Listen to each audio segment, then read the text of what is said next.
Tahukah kalian tentang serangga yang satu ini? Ini adalah lalat black shoulder fly, yang biasa disebut dengan lalat BSF. Mungkin bagi kita yang tidak terlalu familiar menganggap lalat BSF ini sejenis tawon, karena sekilas penampilannya lebih mirip tawon. Lalat BSF adalah lalat yang unik, karena bukan termasuk hama seperti lalat yang biasa kita lihat.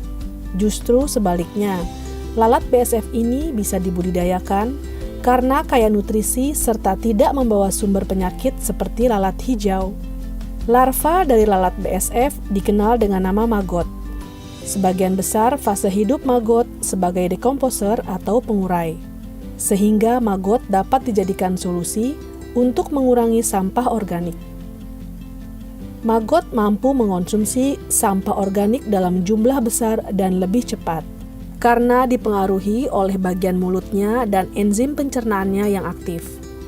Selain itu, maggot merupakan salah satu alternatif pakan yang memenuhi persyaratan sebagai sumber protein. Dirujuk dari data penelitian yang telah dilakukan, maggot memiliki kandungan protein yang tinggi sekitar 30-45%. Mengandung asam lemak esensial linoleat dan linolenat. Sehingga maggot ini memiliki prospek cukup besar selain menjadi solusi mengatasi permasalahan sampah organik, juga memiliki potensi ekonomi untuk dikembangkan sebagai alternatif bahan baku pakan ikan. Maggot dapat diberikan pada ikan-ikan air tawar, dapat berupa fresh maggot, dan maggot dapat digunakan sebagai bahan baku pakan alternatif mengganti tepung ikan. Maggot mengandung antimikroba, anti jamur dan tidak membawa penyakit, sehingga apabila dikonsumsi oleh ikan, akan tahan terhadap penyakit yang disebabkan oleh bakteria dan jamur. Selain itu, maggot mampu memanfaatkan bahan organik, sehingga tidak terlalu sulit untuk membudidayakannya dan dapat dibudidayakan secara massal. Maggot dapat bertahan hidup pada lingkungan tropis maupun subtropis, sehingga Indonesia sangat potensi untuk pengembangan budidaya maggot.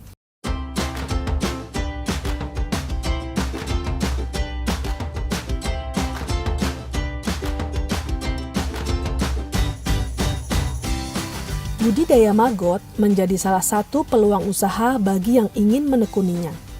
Pasalnya, masih banyak orang yang belum mau menekuni budidaya maggot ini.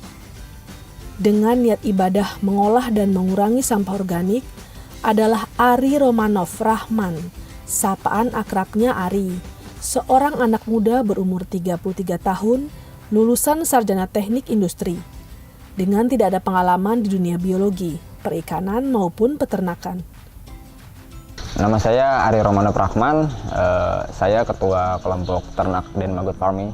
Mulai budidaya maggot sejak dari tahun 2015, bulannya kalau nggak salah September. Karena masalah pakan pabrikan yang semakin mahal, kemudian juga daerah rumah saya itu kawasan perairan air tawar, dibudidaya ikan lele, ikan nila. Saya melihat tetangga, teman-teman saya itu ngeluh soal pakan gitu. Saya berusaha mencari pakan alternatif yang proteinnya tinggi namun juga murah. Karena kalau maggot itu kita sambil ibadah, sambil mengurangi sampah, sampahnya tereduksi, kita menghasilkan protein, si maggot kasih ke ikan, ikannya mengurangi kos pembudidaya lele atau ikan tawar lainnya.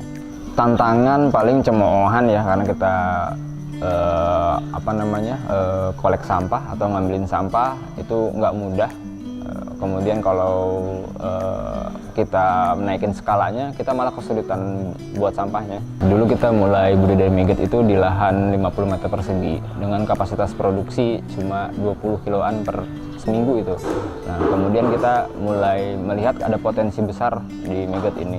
Selain dari untuk membantu di budidaya perikanan, di peternakan juga, maggot ini mempunyai nilai ekonomis yang sangat tinggi.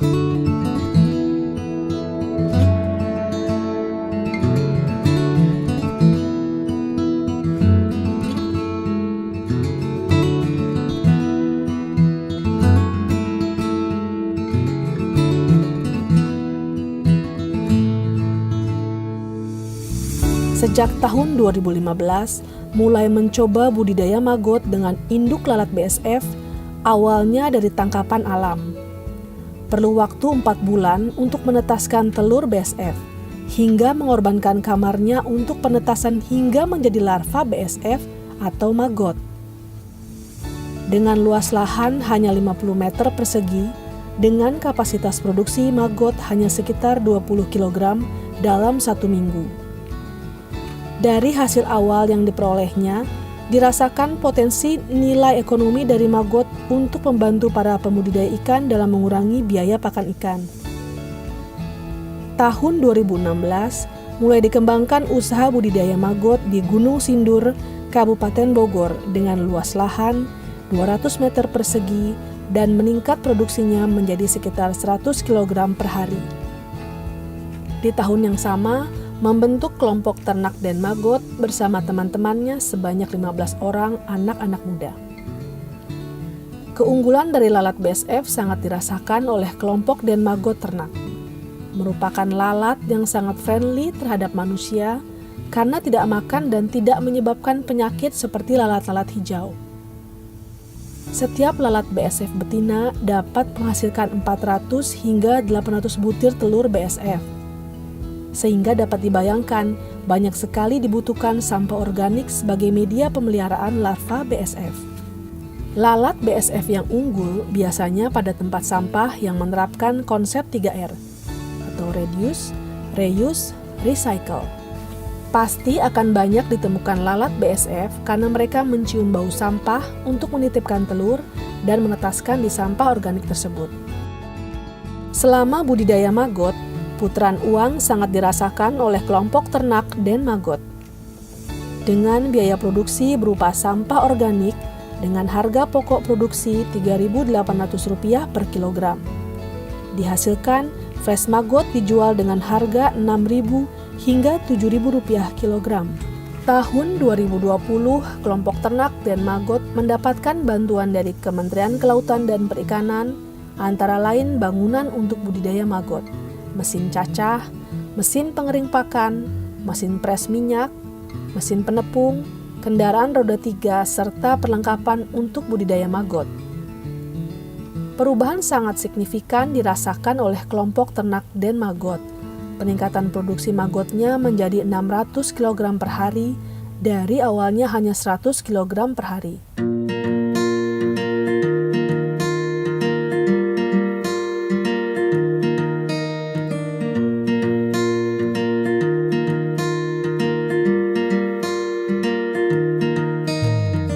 Alhamdulillah, dengan dukungan fasilitas budidaya maggot dari Kementerian Kelautan Perikanan, kami sangat terbantu sekali karena kapasitas produksinya berkali-kali lipat.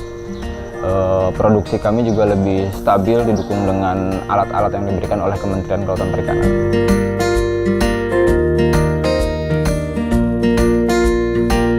Alat-alat yang diberikan oleh Kementerian Kelautan Perikanan itu adalah mesin cacah, alat rotary dryer, alat pres minyak, dismil atau penepung, kemudian juga kita dikasih motor roda 3 unit, ember-ember untuk mengangkut sampah, dan juga tentu saja relasi-relasi yang memang berhubungan dengan perikanan.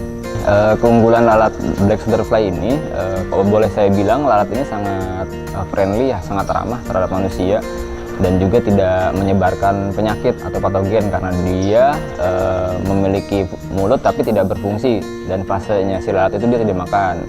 Jadi dia tidak menyebarkan penyakit. Saat ini kami membudidaya maggot BSF, produksi per hari 600 kilo. Dihasilkan dari sekitar 300 gram telur BSF itu dihasilkan dari sekitar 60 kg pupa yang ada di insektarium.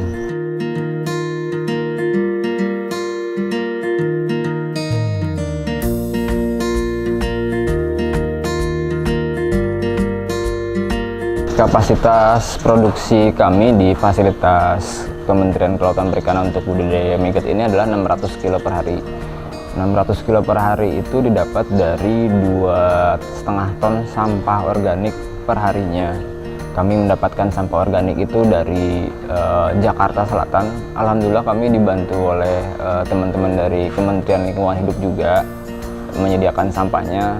Jadi kami setiap harinya mengambil sampah tuh di Dipo Tebet, Sanggerahan, Cilandak. Kalau biaya produksi magotnya ketika kita sudah berikan makan sampah itu sekitar 3.800 per kilonya, dan kami jual di harga 6.000 sampai 7.000 per kilo. Hasil produksi kelompok ternak Den Magot per hari dihasilkan 600 kg fresh maggot. 300 kg fresh maggot dijual dengan harga Rp6.000. Dan 300 kg fresh maggot diproses menjadi produk diversifikasi agar mempunyai nilai tinggi, yang diolah menjadi tepung maggot dan minyak maggot. Tepung maggot dijual dengan harga Rp55.000 per kilogram, sementara minyak maggot dijual dengan harga Rp40.000 per kilogram. 15 anak-anak muda yang tergabung dalam kelompok ternak Den Magot rata-rata memiliki penghasilan bulanan dan bisa bersaing dengan upah minimum regional Kabupaten Bogor dari hasil budidaya maggot. Omset yang diperoleh kelompok ternak Den Magot dalam 1 bulan dapat mencapai Rp70 juta hingga Rp80 juta.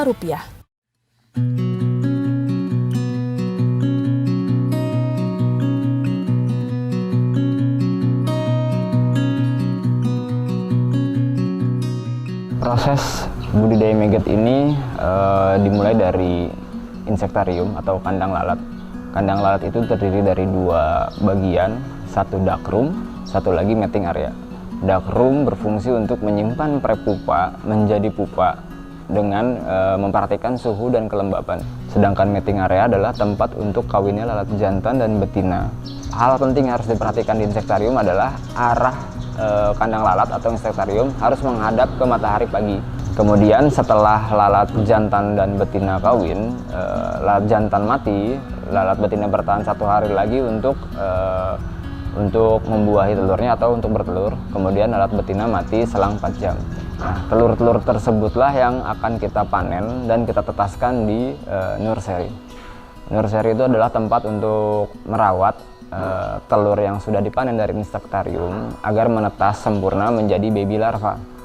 Baby larva itu ditaruh dengan media, di bawahnya kita pakai dadak padi. Biasanya kita memakai ukuran di box itu ukuran 60 x 40 cm dengan kapasitas telur itu 20 gram. Dengan media tetas dadak keringnya 2 kg ditambah air 2 liter. Umumnya telur BSF akan menetas di 3-4 hari. Kemudian makanan yang sudah kita siapkan tadi, dadak itu akan bertahan 7 hari. Selama 7 hari itu baby larva memakan dadak. Setelah 7 hari kami pindahkan ke biopon. Biopon yang ada di fasilitas KKP ini berukuran 2x3 meter.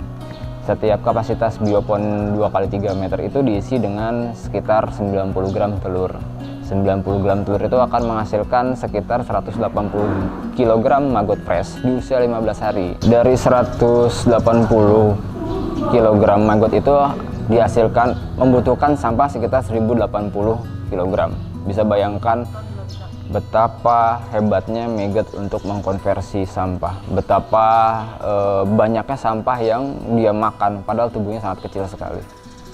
Setelah usia 15 hari, maggot fresh itu dipanen atau maggot hidup itu panen. Maggot fresh itu cirinya adalah selain berumur 15, dia berwarna putih, kulitnya masih kenyal. Fungsi dari maggot fresh ini biasanya kita manfaatkan untuk di ikan lele, ikan nila, atau dunia perikanan. Kemudian di proses yang berbeda, kita menetaskan telur kembali untuk menjadi indukan. Nah, bedanya kalau yang tadi kita tempatkan untuk biopon fresh maggot panen 15 hari, kalau yang ini kita taruh di biopon prepupa. Nah, biopon prepupa ini agak berbeda dengan biopon fresh maggot.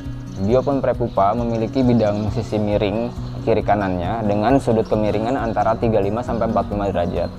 Fungsinya adalah untuk menjembatani atau pindahnya si prepupa ke kanal. Karena si prepupa ini ketika sudah menghitam atau molting berkali-kali menjadi kulit, dia akan menjauhi sumber makan atau mencari tempat yang lebih kering. Makanya kita buatkan bidang miring itu dan menampung di kanal.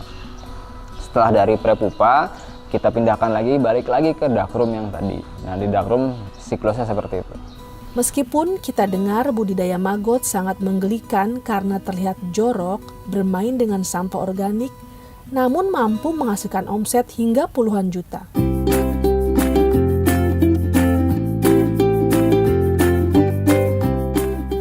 Budidaya maggot merupakan potensi yang menggiurkan untuk dikembangkan. Selain dalam fresh maggot, tepung maggot, ataupun minyak maggot. Kelompok ternak dan maggot juga menjual telur BSF untuk pelaku budidaya maggot yang masih berskala kecil dan belum menghasilkan telur maggot sendiri. Kami juga membagikan telur ke teman-teman pelaku budidaya maggot dan hasilnya bisa kami beli kembali. Tapi kami kasih pilihan, mereka bisa menjualnya sendiri. Jika mereka tidak mampu, mereka bisa menjual ke kami. Pakan ikan merupakan salah satu faktor penentu dalam mendukung keberhasilan usaha pembudidayaan ikan dan merupakan komponen terbesar dalam biaya produksi usaha pembudidayaan yang mencapai 60 hingga 70%. Tantangan terbesar dalam penyediaan pakan ikan adalah bahwa sebagian besar bahan baku yang digunakan dalam proses produksi pakan masih diimpor, sehingga menyebabkan harga pakan ikan selalu cenderung naik dari waktu ke waktu menyesuaikan nilai tukar mata uang. Sementara di satu sisi, harga ikan hasil budidaya, khususnya ikan air tawar relatif stabil, yang pada akhirnya menyebabkan margin keuntungan yang didapat pembudidaya menjadi rendah. Dengan beberapa keunggulan yang dimiliki maggot, bisa sebagai alternatif sumber protein bahan baku dalam formulasi pakan ikan dan sebagai pakan ikan alami dalam budidaya ikan.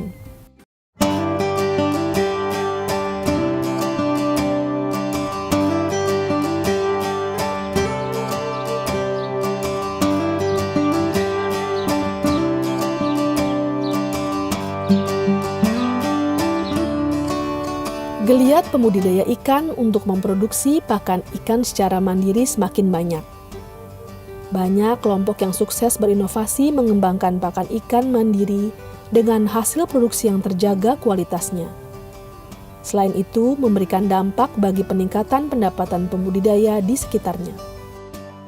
Seperti yang dilakukan oleh Marnoto, Ketua Pokdakan Tirta Mutiara di Ciseeng, Kabupaten Bogor, telah lama menggunakan maggot sebagai sumber protein bahan baku pakan ikannya dan juga fresh maggot.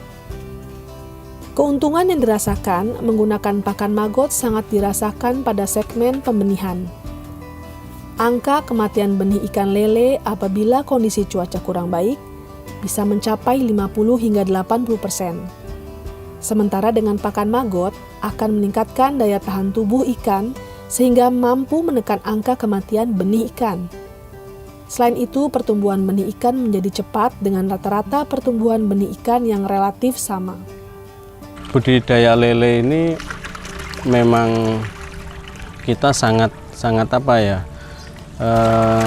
menyukai karena di sini kita bisa benih sendiri. Kenapa saya milih lele? Karena lele ini dibudidayakan sangat mudah sendiri, terus daya tahan tubuhnya untuk penjualannya dia lebih enak, skalanya bisa besar, jadi kita pelihara lele. Dalam budidaya lele ini tantangannya sangat luar biasa, banyak, terutama tantangannya ya kalau di cuaca pasti, tapi terutama sebenarnya di pakan. Sebenarnya di pakan yang begitu mahal. Jadi kita harus benar-benar bisa mensikapi pakan ini sendiri. Jadi dengan adanya pakan alternatif kita bikin itu dari maggot, jadi kita tertolong sekali di lele ini. Yang tadinya itu kita omsetnya kecil, kadang ya rugi kalau khusus pakan pabrikan. Dengan adanya pakan maggot ini kita jadi lebih untung lagi. Marnoto memberikan pakan benih ikan lele berupa tepung maggot dengan kelangsungan hidup yang diperoleh bisa mencapai 80%. Sementara kalau menggunakan full pakan pabrikan, tingkat kelangsungan hidup hanya diperoleh sekitar 20 hingga 50%. Bisa terlihat keuntungan yang dirasakan oleh Marnoto dan Pokdakan Tirta Mutiara dari hasil perolehan penjualan benih ikan lele. Dengan menggunakan pakan maggot bisa mencapai 2 hingga 3 kali lipatnya dibandingkan dengan full pakan pabrikan. Kalau di pembenihan dari pakan maggot, kita selalu pakai tepung maggot. Maggot yang sudah dibikin tepung, kita kasihkan makan untuk anakan lele itu dari usia 10 hari udah kita kasih makan tepung maggot. Karena apa? Mortalitasnya terjaga jadi lebih rendah, angka kematiannya rendah. Kalau nggak pakai tepung maggot itu bisa 50% untuk cuaca sekarang ini yang mati, bahkan lebih bisa nyampe 80% dalam kondisi seperti ini. Kita pakai tepung maggot itu bisa sampai hidup bisa 80%, matinya cuma 20% yang mati. Itu semua dari usia 10 sampai mau panen, ikan kita itu selalu menggunakan maggot. Untuk daya tahan tubuhnya itu lebih kuat dia, lebih bagus lagi. Dan keuntungannya ya pasti lebih dibandingkan kita pakai pakan-pakan yang nggak pakai tepung maggot. Di segmen pembesaran, Marnoto dan Pokdakan Tirta Mutiara juga mengakui hal yang sama. Dengan pakan maggot lebih menguntungkan dibandingkan hanya menggunakan pakan pabrikan, walaupun hasil produksinya sama dengan pakan pabrikan. Namun dengan pakan maggot dapat memangkas biaya produksi usaha budidaya ikan lelenya. Sebelum menggunakan pakan maggot per siklus pembesaran ikan lele, Marnoto mendapatkan keuntungan sekitar 2 juta rupiah. Setelah menggunakan pakan maggot, sekarang bisa mendapatkan keuntungan sekitar 7 juta rupiah sampai 9 juta rupiah per siklus. Kalau yang di pembesaran kita lebih diuntungkan pakai maggot. Karena kalau pakai pakan pabrikan semua, itu untungnya kecil sekali. Bahkan kalau angka kematiannya besar, itu kita bisa merugi. Tapi dengan pakai pakan maggot ini, kita bisa untung karena maggot ini di samping proteinnya ya tinggi, mortalitasnya rendah, jadi keuntungan lebih ada lah dibandingkan sama pakan pabrikan.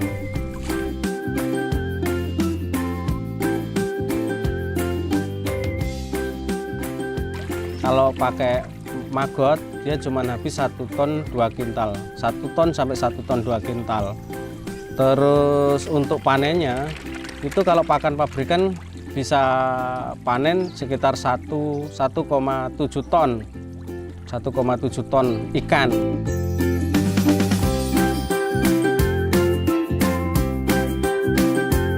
Jadi selisih tonase, tapi harga pakan dia lebih rendah kalau pakai maggot. Kita dulu sebelum pakai maggot, dalam satu siklus itu dalam satu periode ikan itu paling dapat keuntungan sekitar 2 juta. 1 juta sampai 2 juta itu pakai pakan komersil, itu pun kalau angka kematiannya rendah. Tapi kalau angka kematiannya tinggi kita bisa merugi. Tapi dengan adanya maggot ini kita bisa dapat keuntungan 7 sampai 9 juta per satu periode dengan populasi ikan yang sama. Itu. Jadi kita lebih diuntungkan lagi pakai maggot ini. Lebih diuntungkan. Jadi ada selisih kurang lebih sekitar 6 sampai 7 jutaan. Itu dalam satu periode itu 20.000 ekor. Itu.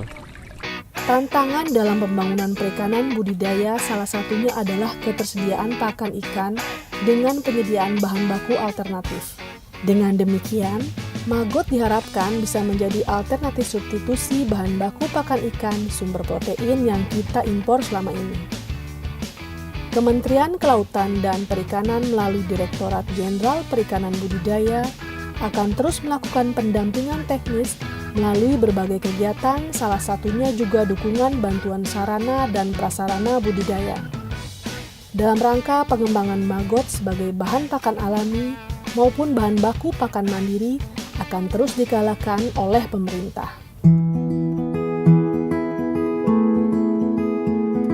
Jadi maggot ini memang merupakan salah satu sumber protein hewani yang luar biasa ini, ini diproduksi dari limbah organik melalui larva lalat BSF, Black Soldier Fly. Kemudian lalat ini memakan limbah organik dan berkembang menjadi maggot, dan maggot ini yang dipanen kemudian diproses menjadi salah satu sumber protein khususnya di pakan ikan.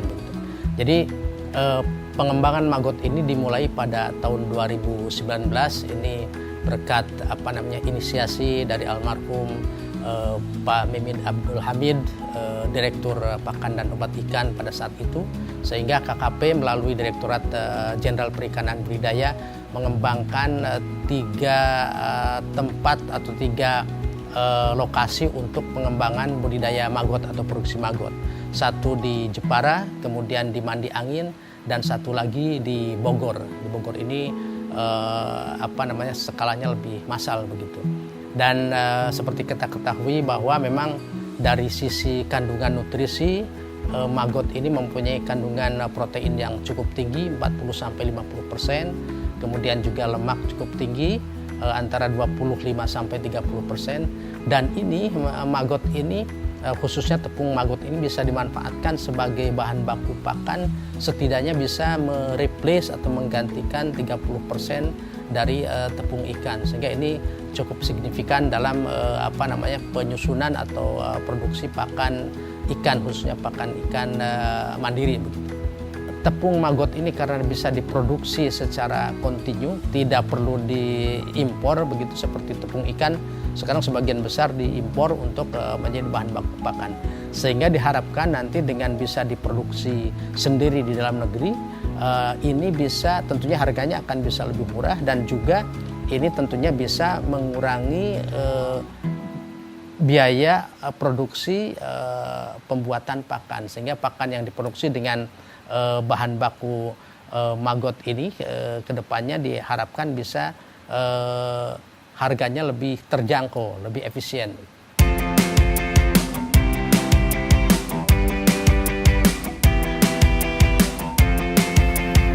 Usaha budidaya maggot ini selain bermanfaat sebagai alternatif sumber protein, bahan baku dalam formulasi pakan ikan, dan sebagai pakan ikan alami dalam budidaya ikan. Maggot juga membantu mengurangi sampah organik, serta alternatif sumber ekonomi penambah pendapatan masyarakat. Untuk itu, budidaya maggot secara masif perlu dikembangkan, supaya bisa mensupport kebutuhan bahan baku pakan ikan sumber protein hewani saat ini, serta dapat membantu para pembudidaya ikan dalam menekan biaya produksi budidaya ikan.